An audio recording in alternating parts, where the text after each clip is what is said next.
পাহাড় থেকে সাগর সুন্দরবন অবধি সারা রাজ্যেই প্রায় এখন আগুন রয়েছে।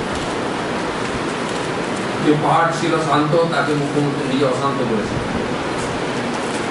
এর আগের থেকে আমরা দেখছি প্রত্যেক জেলায় জেলায় বিভিন্ন জায়গায় বোমা বিস্ফোরণ হচ্ছে, খাগড়াগড়ায় শুরু হয়েছিল, মেঘলা, প্রায় সব জেলাতেই কোথাও কোথাও বোমা বিস্ফোরণ হচ্ছে।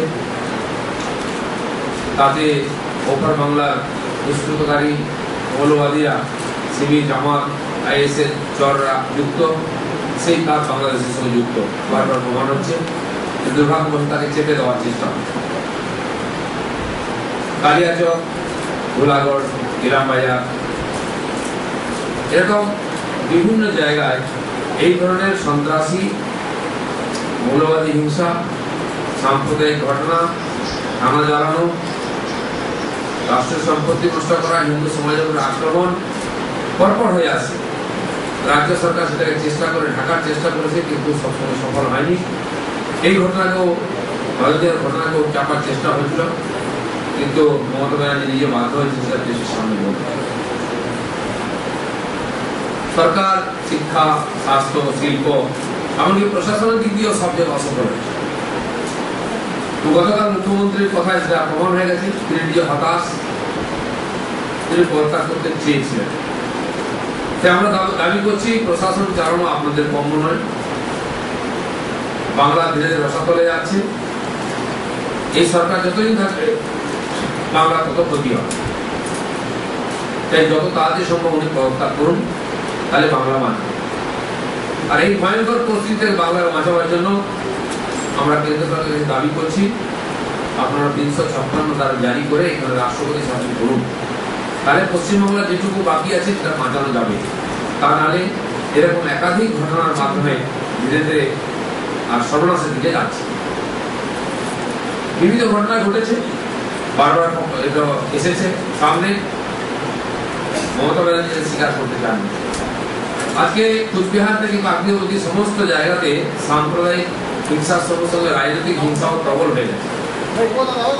গত লোকসভা নির্বাচনের পর থেকে, যখন থেকে বিজেপির উত্থান শুরু হয়েছে, এবং গত বিধানসভা ইলেকশনের পর থেকে ব্যাপক আকার ধারণ করেছে সব জায়গায় বিজেপির কর্মীদের আক্রমণ করা। অন্যান্য রাজনৈতিক পার্টিরাও বাদ যাচ্ছেন না, কিন্তু ব্যাপকভাবে বিজেপিকে মারা হচ্ছে। এই কয়েকদিনের মধ্যে আমরা প্রায় 1 মাস ধরে বিস্তার যোজনা শুরু করেছিলাম পশ্চিমবাংলায়। তার মধ্যে 300-র বেশি এরকম ঘটনা ঘটেছে যেখানে বিজেপি কর্মীদেরকে হয় মারা হয়েছে, জোর করে ফায়ার করে কেস দেওয়া হয়েছে, ভয় দেখানো হয়েছে, অনেকে দোকান লুট করা হয়েছে, বাড়ি ভাঙা হয়েছে, পুড়িয়ে দেওয়া হয়েছে, পোল্ট্রি ফার্ম। এই সমস্ত ঘটনা আমাদের চোখের সামনে আছে। মিডিয়াও এটা অনেক জায়গায় তুলেছে, দেখিয়েছে যে কি ধরনের ঘটনা ঘটছে। বিরোধী পার্টির কর্মীদের এখানে কাজ করার অধিকার নেই, বিরোধী পার্টির প্রোগ্রাম করার কোনো অধিকার নেই। কেন্দ্র সরকারের সাফল্যের জন্য, প্রচারের জন্য সারা দেশেতে আমরা মোদী ফেস্ট এবং সবকা সাথ সবকা বিকাশ এই প্রোগ্রামের মাধ্যমে সাফল্য প্রচার করেছি, এবং দীনদয়াল উপাধ্যায়ের 100তম জন্মবার্ষিকী উপলক্ষে সব জায়গায় আমরা প্রোগ্রাম করার চেষ্টা করেছি। বহু জেলাতে ডিএমই পারমিশন দেননি কেন্দ্র সরকারের বিভিন্ন ডিপার্টমেন্টকে, তারপরে বহু জায়গায় সংঘর্ষ করে আমরা প্রোগ্রাম করেছি। কিন্তু কুচবিহার, মালদার মতো কিছু জেলাতে শেষ পর্যন্ত আমরা পারমিশন পাই বলে সেখানে এই প্রোগ্রাম করতে পারি। এই যে ভয়ঙ্কর পরিস্থিতি, আর তার সূতিকাগার হচ্ছে এই সাম্প্রদায়িক তোষণ, সংখ্যালঘু তোষণ। আমরা দেখেছি এখানে দিনের পর দিন ইমাম বরকতি, যিনি বারবার ভারত বিরোধী বক্তব্য রেখেছেন, পাকিস্তানের পক্ষে কথা বলেছেন, সাম্প্রদায়িক হিংসা উত্তেজনা ছড়াবার চেষ্টা করেছেন। তিনি প্রধানমন্ত্রীর বিরুদ্ধে ফতোয়া দিয়েছেন, আমার বিরুদ্ধে ফতোয়া দিয়েছেন। তিনি যখন প্রেস কনফারেন্স করেন, তার ডান দিকে এমপি, বাঁ দিকে টিএমসি এমএলএ বা মন্ত্রী বসে থাকেন। তার মানে টিএমসির প্ররোচনায়, উৎসাহে উনি এই ধরনের কথা বলছেন। যখন অত্যধিক হয়ে গেল ঘটনা, সবাই বিরোধিতা করতে আরম্ভ করলো। মসজিদ কমিটিও তাকে সরাবার চেষ্টা করলেন। তিনি বলেছিলেন প্রকাশ্যে যে মমতা ব্যানার্জি নাম বললে আমি পদ ছাড়বো না। কারণ কি ইমাম হবেন, কতদিন থাকবেন সেটাও মুখ্যমন্ত্রী ঠিক করে দিচ্ছেন। আর এই ধরনের রাষ্ট্রদ্রোহী লোক যারা মৌলবাদী, যারা সাম্প্রদায়িক হিংসা ছড়ায়, তাদের মাথাও মুখ্যমন্ত্রী আশীর্বাদের হাত আছে। তাই বছরের পর বছর তারা এই ধরনের ক্রিয়াকর্ম করে যায়। এই যে পরিস্থিতি, এই ধরনের লোকেদেরকে তুলে দেওয়ার জন্য কি পশ্চিমবাংলায় সাম্প্রদায়িক সম্প্রীতি নষ্ট হচ্ছে, বিনা কারণে বিজেপিকে টেনে নিয়ে আসা হচ্ছে। কালিয়াচক বা ধুলাগড়ের মতো ঘটনায় সেখানে তো বিজেপির হাত বলা হয়নি, সেখানে তো বিজেপি ছিল না। কি ভয়ঙ্কর ঘটনা ঘটেছে, থানা জ্বালিয়ে দেওয়া হয়েছে, পুলিশকে মারা হয়েছে, এরকম একাধিক জায়গায় হয়েছে। সেই মৌলবাদী সাম্প্রদায়িক শক্তি সেখানে মাথা চাড়া দিয়েছে। আমরা দেখেছি ময়ূরেশ্বর থানা জ্বালিয়ে দেওয়া হয়েছে, ইলামবাজার থানা জ্বালিয়ে দেওয়া হয়েছে।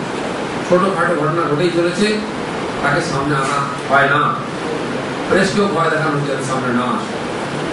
আর আজকে যে ঘটনা ঘটেছে, 4 দিন হয়ে গেল, 3 দিন ধরে সেই ঘটনার প্রতিকারের জন্য সরকারের তরফ থেকে কোনো সিরিয়াস ভাবে পদক্ষেপ দেখিনি। মুখ্যমন্ত্রী বলেছেন পুলিশ দেখছে, আমরা ভিডিওতে দেখছি পুলিশ দাঁড়িয়ে দাঁড়িয়ে দেখছে, গাড়ি চালানো হচ্ছে, দোকান লুট করা হচ্ছে, মিছিল বেরোচ্ছে, ইট পাটকে ছোড়া হচ্ছে। এটা কি পুলিশ দাঁড়িয়ে দাঁড়িয়ে দেখার জন্য ওখানে গেছে? সরকার কি করেছে দিন দিন? কেন আমাদেরকে আজকে রাজ্যপালের কাছে যেতে হয়েছে? এই সরকারের উপর থেকে দিনকে দিন রাজ্যের মানুষের আস্থা আর বিশ্বাস চলে যাচ্ছে। তাহলে বিজেপি নয়, আপনারা দেখলেন প্রত্যেক মাসে অন্যান্য বিরোধী রাজনৈতিক দল একাধিকবার রাজ্যপালের সাথে দেখা করতে যান। কারণটা কি? সরকারের যে সমস্যা সমাধান করার কথা, যে তার থেকে সহায়তা পাওয়া উচিত আমাদের বা সাধারণ নাগরিকদের বা কোনো সংগঠনের, সেটা পাই না, অসহযোগিতা হয়।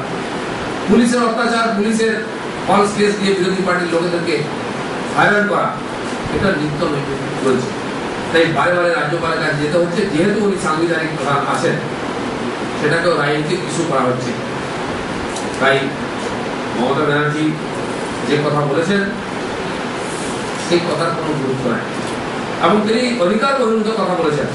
এই প্রথমবার আমরা দেখলাম রাজ্যপাল মুখ্যমন্ত্রী ঝগড়া মিডিয়াতে চলে এলো, রাস্তায় চলে এলো। এটা খুবই দুঃখজনক। আমার মনে হয় এটা সাংবিধানিক রীতিরও বাইরে, রাজনৈতিক সংস্কৃতির বাইরে। তিনি আবার ধমকি দিচ্ছেন, তার কথার মধ্যে ধমকি আছে। রাজ্যপালের ধমকি কথা উনি বলছেন, উনি নিজেই ধমকির স্তরে কথা বলছেন এবং রাজ্যপালের বিরুদ্ধে কমপ্লেন করছেন। তাই আজকে যে পরিস্থিতি তৈরি হয়েছে এটা খুবই ভয়াবহ। এই জন্য সারা উত্তর চব্বিশ পরগনা জেলা জুড়ে প্রায় আজকে ছড়িয়ে পড়েছে উত্তেজনা, সারা বাংলায় ছড়িয়ে পড়েছে, সারা ভারতবর্ষেও এই ঘটনা ছড়িয়ে পড়েছে। পশ্চিমবাংলার আইন শৃঙ্খলা, প্রশাসনিক ব্যবস্থা, সাম্প্রদায়িক সম্প্রীতি, সামাজিক সম্পর্ক কি অবস্থায় গেছে, এই সমস্ত ঘটনা আজকে আমাদের চোখে আঙুল দিয়ে দেখিয়ে দিচ্ছে। কালকে বিএসএফ নেমেছে, সেন্ট্রাল ফোর্স, তা সত্ত্বেও আজ সকাল থেকে আমডাঙ্গাতে, বামুনগাছিতে, বসিরহাট টাউনের মধ্যে একই ধরনের ঘটনা ঘটে চলেছে। ওখান থেকে খবর আসছে, লোক ভয়ের মধ্যে আসে। বহু জায়গায় সেন্ট্রাল ফোর্সকে পৌঁছতে দেওয়া হচ্ছে না। মানুষ চাইছে তাদের পাড়ায় আসুন, বিএসএফ মার্চ করুন, তারা একটু সাহস পাবে, কিন্তু তারা সেই সাহসটা এখনো পায়নি। তাই আমাদের কাছে এখনো সাহায্য চাচ্ছেন। এই ঘটনার প্রতিবাদে আজ এবং আগামীকাল বিজেপি সারা পশ্চিমবঙ্গব্যাপী জেলায় জেলায় বিক্ষোভ প্রতিবাদ করবে, গণতান্ত্রিক পদ্ধতিতে থানা ঘেরাও করবে, এসপি অফিস ঘেরাও করবে। 7 তারিখ আমাদের প্রদেশের একটি প্রতিনিধি দল সেই সমস্ত উৎপীড়িত জায়গা প্রদর্শন করার জন্য যাবেন, সার্ভে করার জন্য। এবং আমরা উকিলদেরও টিম পাঠাবো, যে মানুষ ক্ষতিগ্রস্ত হয়েছেন তারা যাতে সরকারের কাছে কমপ্লেন করতে পারেন, এফআইআর করতে পারেন, তাদের সম্পত্তির যে ক্ষতি হয়েছে তার যাতে হিসাব করে ঠিকঠাক সরকারের কাছে আমরা পৌঁছে যেতে পারি, তারা তাদেরকে সাহায্য করবেন। এবং আমরা কেন্দ্রকেও বলেছি, কেন্দ্রের একটি প্রতিনিধি দল এসে সেই সমস্ত ইফেক্টেড এলাকা ঘুরে দেখবেন কেন বারে বারে পশ্চিমবঙ্গে এই ধরনের ঘটনা ঘটছে। আমাদের কাছে খবর আছে সমস্ত সীমান্ত অঞ্চলে যত মাদ্রাসা চলে, সেখানে বাংলাদেশ থেকে এসে উগ্রপন্থীরা, মৌলবাদীরা, ধর্মীয় নেতারা থাকছেন, উত্তেজনা ছড়াচ্ছেন। সেই বর্ডার এলাকায় যত সংখ্যালঘু সম্প্রদায়ের ধর্মসভা হয়, বাংলাদেশ থেকে নেতারা এসে সেখানে উত্তেজক ভাষণ দিয়ে উত্তেজনা ছড়ান, এটা সবাই জানে। সরকার কারো বিরুদ্ধে ব্যবস্থা নেয় না, এমনকি অনেকে পাসপোর্ট না নিয়ে আসেন। বছরের পর বছর একটা চলার ফলেতে দুষ্কৃতকারীরা, সমাজ বিরোধীরা, মৌলবাদীরা আজকে এত সাহস পেয়ে গেছে, খোলাখুলি তারা পুলিশের সামনে তাণ্ডব চালাচ্ছে।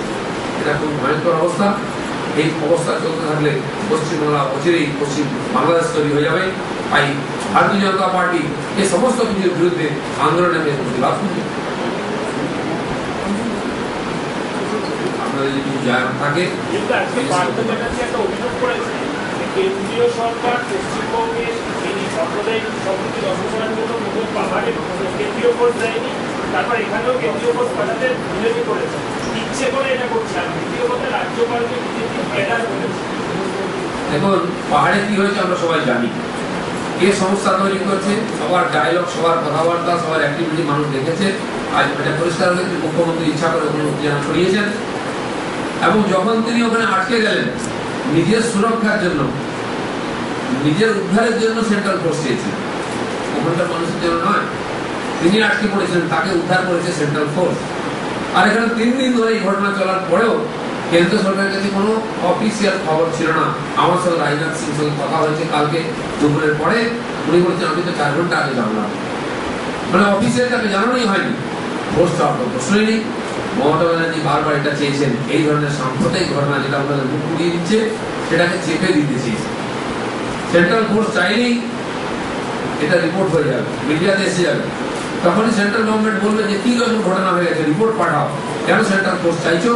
তারিখ চেপে দিতে চেয়েছিলেন এবং আমাদের প্রতিনিধি দল রাজ্যপালকে জানানোর পরে রাজ্যপাল যখন ওনাকে ফোন করেন তিনি নিজে এটা মিডিয়ার সামনে তুলে ধরেন।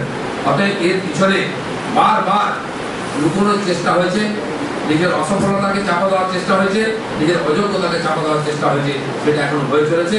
এটা সাধারণ মানুষ বুঝতে পেরেছে।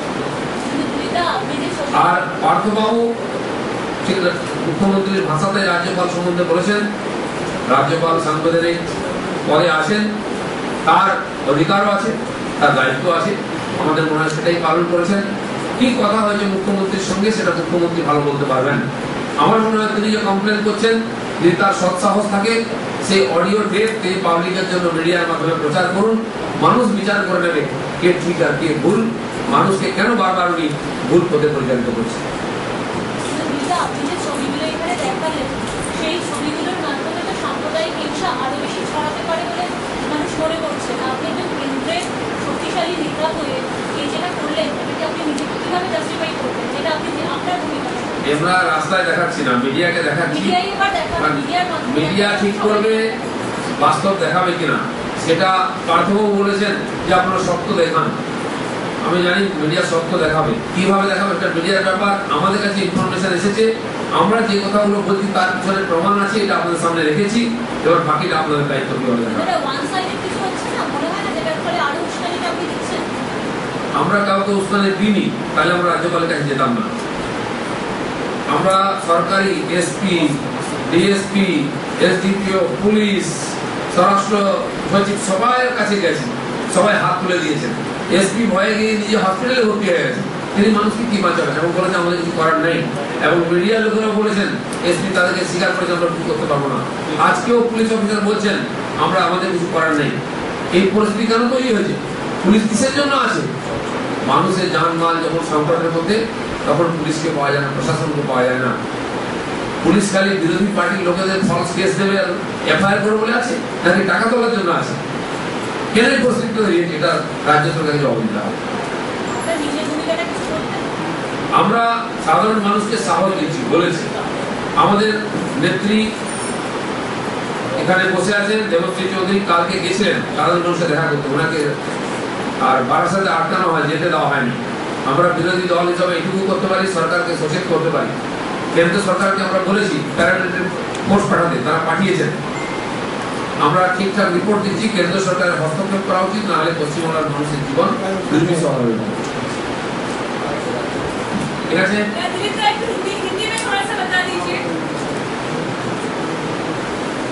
पश्चिम बंगाल की आज की जो